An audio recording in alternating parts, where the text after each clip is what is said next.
university refuses to release Senate records pertaining to Joe Biden and his women troubles.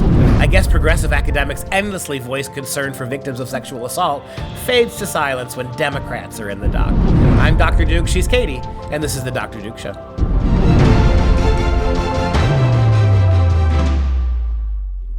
Hello, everyone, and welcome to the Dr. Duke Show, the only program that keeps you educated on the craziness impacting K-12 classrooms and college campuses around the world. We start at the University of Delaware, where more than 1,800 boxes of Joe Biden's Senate records are being kept under lock and key. Despite the latest accusations of sexual assault against the former vice president, the university maintains its position that it will not release the records to the public. Isn't this interesting? That as a college professor, you can get all my stuff. And people have done it. You can do an open records request. My university will gleefully turn you over everything, right? Almost everything. But it's Joe Biden, so we can't do that. I mean, this is really, what do you think would happen if the universities played this card the same way? If we treated the Brett Kavanaugh, remember when we had the University of Virginia, I believe it was Virginia, or James, Virginia, as a James Mason University in Virginia, who Madison was trying to get Kavanaugh disinvited from being a one-year speaker, right, at the university because of the horrible reputation he had. But when it comes to Democrat figures like Biden, don't worry about it. We're going to keep everything under lock and key. Of course. And as we learned, the Daily Caller actually took a look at the stuff. They say these Senate documents are housed by the University of Delaware Library and cover a wide swath of Biden's political career, but are being kept secret until he retires from public life. And that's according to spokeswoman Andrea Boyle Tippett, who told the Washington Post in July of 2019, and the Daily Caller then reported this. So Tippett told the DCNF on recently that the University of Delaware would not share the terms of the agreement between the university and Biden, detailing why the Senate records may not be released. Yeah, and I think I said James Mason. It was George Mason University in Virginia. My apologies to the founding father, not the university. The problem here, it seems to me, is, the same thing happened with Barack Obama, right? There's all sorts of stuff in his academic files, lots of questions about his time at Columbia. How come nobody knew anything about his time at Columbia? How come we weren't able to see Barry Obama? Barry Otero. Whatever, I don't remember. Barry Sotero. Barry. Right. Yeah, we know little. And of course, if we had the same kind of screeching on the right for Biden's documents as the left does for Donald Trump's taxes. In fact, the only time I can think that the right actually demanded information and never really got it was the birth certificate thing with Obama, right? But there's why is all of this stuff, in my situation as a professor, pretty much everything I have you can take, public records. But because Joe Biden donated to Delaware his public documents, right? Delaware now has the ability in a situation like this, for all the leftists out there, the hashtag MeTooers, if Joe Biden has nothing to hide, then let him go through the records. Oh. Right? You would think so. I guarantee you, if Kavanaugh had sealed records, and I guess some of his cases were, but if Kavanaugh had sealed records about things that might have exposed his knowledge of Catherine Blasey Ford, I promise you, not only would the left have been demanding those documents, I'm reasonably certain that Kavanaugh would have said, look at them. But with Joe Biden, it's not quite the same thing, is it? Yeah, so if anyone's been hiding under a rock or just been trying to ignore all of the politics and they're like, what are you even talking about?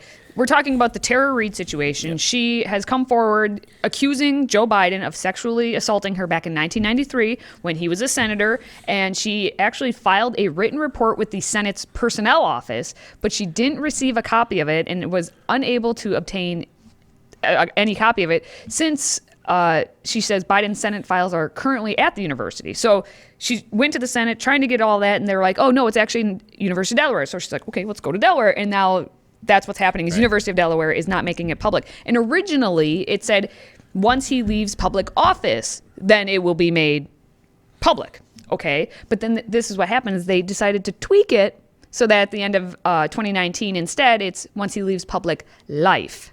Yeah, and so what does that even mean? As if somehow your behavior as a senator for 30 years is suddenly to be hidden when you're running for president. Oh, yes. Again, exactly. Let that sink in. Can you imagine if there were 30 years of political records for Kavanaugh And as he's now getting appointed, it's only now they're saying, oh, we'll a couple years later we'll show you. It would never fly this way.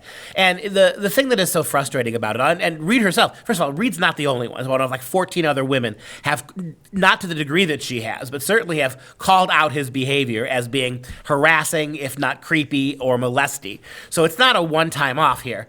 But she's actually now said there are things that are being said in defense of Biden that Tara Reid says is not true, and that if you were looking to look at the Senate records, you would see it's not true. So this is even more. You have Tara Reid saying, "Look, I'm being lied about, and my reputation and my statement can be verified if you look at the documents." And University of Delaware, a typical left-wing university, it's all about #MeToo, right? All about political correctness on campus and inflated stats about sexual assaults among young women, the stripping away of young men's rights to due process. Delaware does all that like all the other major universities in the name of equality and believing all women, except when it's Joe Biden. In this case.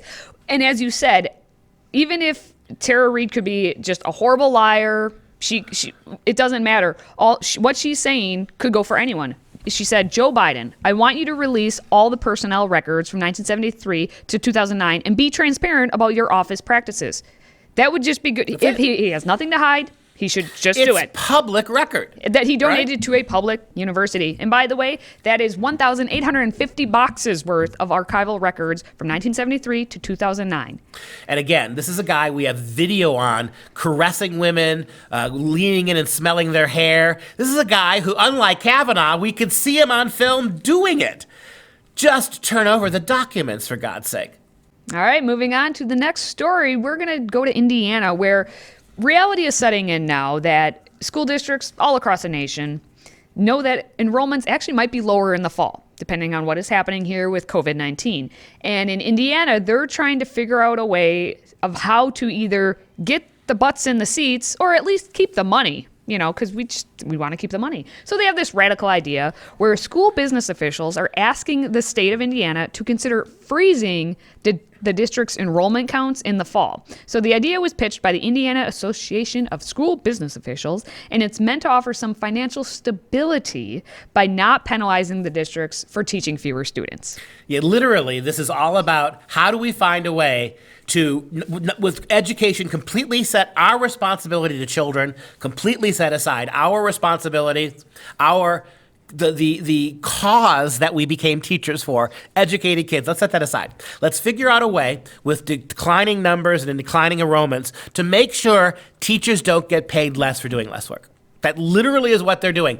Hey, where people all across the country are being furloughed. At the universities, we're being furloughed. We're going to get big cuts in our salary starting in the fall. The state is taking back some of the money that they're supposed to pay us. We're not teaching less students. We're going to have the same number of students, same work to do, same responsibilities. Just because we're being furloughed doesn't mean we can't work less. We can't do that. Same thing here now. But for the public school teachers, what we've got to do is find a way to freeze it. So let's say that the standard is, to get paid your full salary, the standard enrollment was 25 kids in a class, but only 12 kids are there. We'll pay you as if there were 25, even though there were only 12. So notice that your public teacher school unions and these organizations are going exactly the opposite way. Where everybody else is having to tighten, everybody else is having to lose a little bit, everybody else has some skin in the game. Can't let public school teachers have any skin in the game.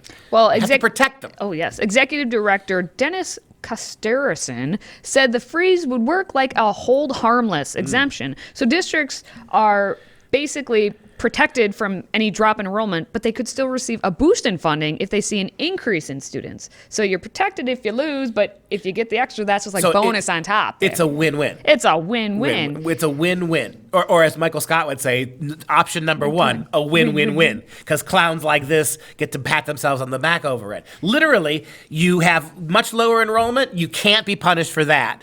But if you do happen to have one student more than you did last year, you can get more money from the state and the Fed. Isn't that wonderful? Win-win-win. Well, we have in Indiana, they have the every dollar goes with the student. So you get so much per student, and wherever that student goes, they're supposed to take that money with them. So Republican House Education Chairman Bob Baining, about those who are hoping for this enrollment freeze, said that it's a pipe dream. Good. And he said that the state has always prided ourselves on dollars following the kid. So we'll see if it actually follows the kid, or if and why that's better than nothing. Why can't we have a policy that says dollars follows the achievement? How about that? I mean, we really, what has happened to the concept of meritocracy in this country?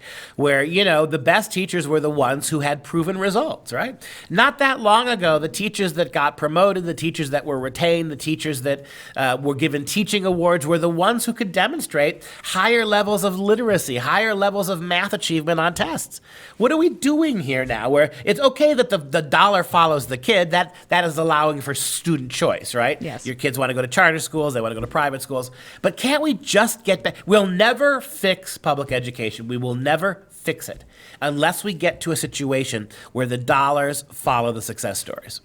Well, they're not really caring about that because, they want this. And as one superintendent, Jeff Butts, said, at some point, those children most likely will come back, and we'll need to make sure that we're properly staffed for them. That would be one less thing that we would have to really be worried about as we look forward to what we anticipate to be a pretty tough budget year. Yeah, it's tough for everybody, guys. And the thing is that public school systems, and this is what just boggles my mind, rarely has so much money been thrown at something that is declining in its results, right? And in order to justify all the money and to keep the money coming, what do your public schools have done? They have transformed themselves into what they couldn't do, right? They can't educate your kids. They can't do a good job. Generally speaking, the level of public school education in this country is crappy. It's really crappy, and it's falling further behind every year, right? That's the truth. It's undeniable. So what have they done? They've transformed public schools into places of lunches, free lunches, and social regulation, and teaching kids morality and babysitting, free daycare for the public school moms and dads. And that justifies even more money because results don't matter. Well, and what's going to be interesting, too, is if schools come back, social distancing. So there's going to have to physically be fewer students in each classroom. So is that going to justify more classroom, more teachers, more money? We don't know. It's now, where everything is up in the air with right this. Now, there are no consequences for being a public school that can't educate their kids. There's just no consequences. And that's why it's going to get worse. Taking a look at our next story, we're going to talk about John Morawski at Real Clear Investigations, who wrote a piece about the Association of American Universities, their release of a campus sexual assault survey from last year. He said, buried within an influential campus sexual assault survey last year by the Association of American Universities is evidence of hundreds of incidents of inappropriate and potentially criminal behavior by faculty and staff against female students. So this anonymously conducted survey at 33 elite schools across the country, it ranges from Harvard to Ohio, actually generated widespread news coverage by reaffirming, the ever controversial statistic that 1 in 4 college women will be assaulted or raped before they graduate. Now, the survey's results concern a more obvious power mismatch, faculty and staff sexual misbehavior toward female students. And that was not highlighted. And so it took John Morawski to dig into this a little bit. And he actually had a statistician, a fellow named William Kidder, who's a University of California, Santa Cruz administrator who previously has overseen education anti-discrimination offices established under Title IX. He had him dig into the actual statistics of it because the Association of American Universities would not give them actual hard numbers. So they just said 0.3% or 0.5% of this happened, and we don't know what that actually breaks down to. But you tell me, what are the actual number of victims that we have at these universities? Well, and this is such a skewed story. I mean, I'm not the least bit surprised that the least discussed form of abuse of students, not just women, this gets me really annoyed. It's not just women. Young men, too, find themselves on the receiving end of this. We know for a fact that there are relationships between female professors and male students. We know for a fact that there have been plenty of situations where male professors have come on to male students. But none of these make the mix here, right? Because we just don't seem to care about that because it's the women that matter. Having said that, my view of there's no doubt about that there's a certain truth to this, right? That if you look at the statistics of women who are, young women in particular, who are approached and mistreated and propositioned and perhaps even abused by the professors, there's a far too large a number, however small it might be, given what universities keep professing. Well, and that number is that when Kidder crunched the numbers, he found that 33 female students reported that they were non-consensually penetrated by a faculty member or instructor that is possibly raped. That's right. That is rape. Yeah. And about 85 of them said they were non-consensually touched by a faculty member or instructor. So when you extrapolate it out, it actually, at these 33 participating institutions, is almost certainly higher because only 26.1% of them actually responded to the survey. So when you take a look at it, that's hundreds, thousands of potential misdeeds being done by these faculty and staff when you're taking a look at how many 4,000 plus institutions across the nation. Yeah, you're talking tens, if not hundreds of thousands of victims of this. And all you hear, here's how you fix this. You have to level the playing field into how you handle these things. Right now, we know on college campuses that if you're a young male student who's accused, even if it's years after the fact, even if there's no evidence, even if there are numerous witnesses who say it never happened, you still are being prosecuted as if it's true. Your right to due process, your right to defend yourself, your right to have your lawyer get the opposing information, the testimonies, all that's out the window now, thanks to Obama's Title IX revisions.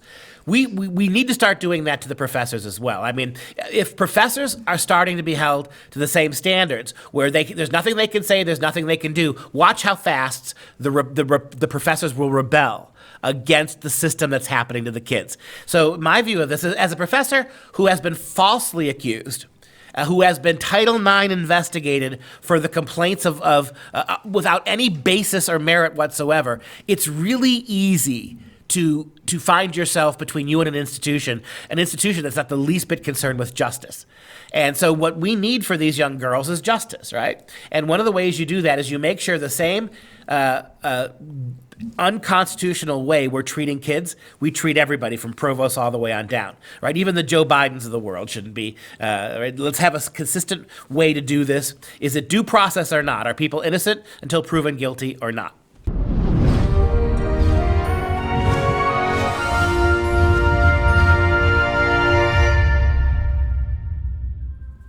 It's my favorite time of the show where we get some real education. Today we're going to visit 14th century Germany for our instant classic, looking at an example of German Gothic art. This moving representation of the crucified Christ was carved out of walnut wood and polychrome. Polychrome wood refers to an item that has been decorated with many colors of opaque paints and pigments. So the Greek roots for the word are poly, meaning many, and chromos, meaning color. Yeah, let's go to the picture, Mike. This is the Cleveland Museum of Art. I grew up in Cleveland, Ohio. And on my way to school and back at the university, and even at younger ages, I would go to the university, go to the museum. Cleveland has a really great museum system. People like to make jokes about Cleveland, and a lot of them are deserved. It's like any other big Democrat-run city. It's a complete mess. Yet there are some really beautiful cultural opportunities. Great symphony, natural history museum that's pretty good, but I really love their art museum. And I got to tell you, I learned more about Christianity by walking around that museum, by looking at that art, than I ever did in Sunday school or from numerous teachers.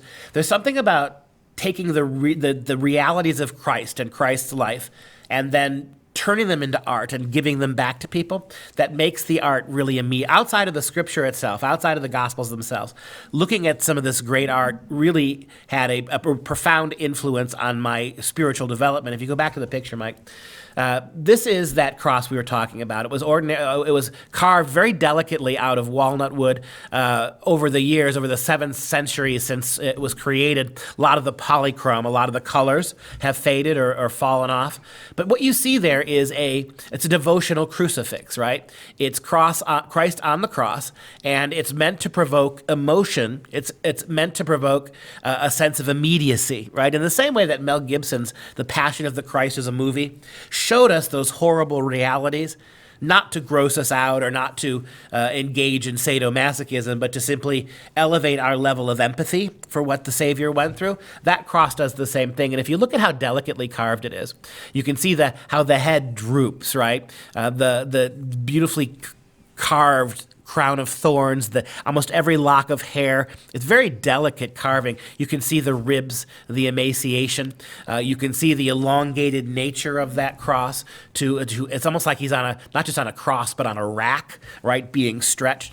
And the striking impression of this figure is the vivid representation of its suffering. The sculpture captures the moment after Christ's death. The drooping head on a frail neck is a mask of agony. The eyes are nearly shut. The mouth is agape. The forehead crowned by heavy gouging thorns drawn with pain. The elongation of the body is emphasized by the emaciated chest with the protruding and bony limbs. The result of this sense of frailty and pathos is augmented by the heavy strands of hair that uncurl alongside the tormented face, and by the loincloth folds that break the downward drape of the body. The sculpture belongs to a group of emotional crucifixes and pietas carved in the Middle Rhine region of Germany for over a century, beginning around 1300, examples of which are principally found in the city of Cologne, and this is also from Cologne. Such sculptures appealed to the Rhenish mystics who advocated meditation based on the Passion of Christ. This would be a contemplative object, right? It is an object that allows you to, and I remember standing in front of it and just having really emotional connections to it because of knowing the story behind it, right? There are those out there who want to argue that this kind of representation of the suffering Christ is somehow counterintuitive, or that we'll get comments in the notes when we do images like this that say, my God is alive, that's not my God. Well, the idea that you would look at this for contemplative reasons, for meditative reasons, it's a way of creating great empathy, is moving. I go back to what I said before, that looking at this image and images, we did the dead Christ in his tomb a couple of weeks ago, and you think about the degree to which the physical aspects of what God-made man underwent. Those are things that are really real to us because we're human. We are not completely divine. We are not immortal spirits yet. We're immortal spirits trapped in clay, and that clay deserves some attention too sometimes. And that's going to do it for this Tuesday. As always, you can follow us on Facebook and Twitter. And if you have a question for our Friday Q&A, visit freedomproject.com/askduke to send it our way. Otherwise, you can send us a message on social media. But we're going to wrap things up with today's fun fact of the day. And since we talked about Joe Biden in Delaware, did you know that Delaware is nicknamed the first state because it was the first state to ratify the Constitution, December 7th, 1787. And then Pennsylvania followed 5 days later. Interesting fact of the day. It is an interesting fact. Little Delaware. Little Delaware. And that's our show for today. For Freedom Project, I'm Dr. Duke. She's Katie. Until next time, stay educated, my friends.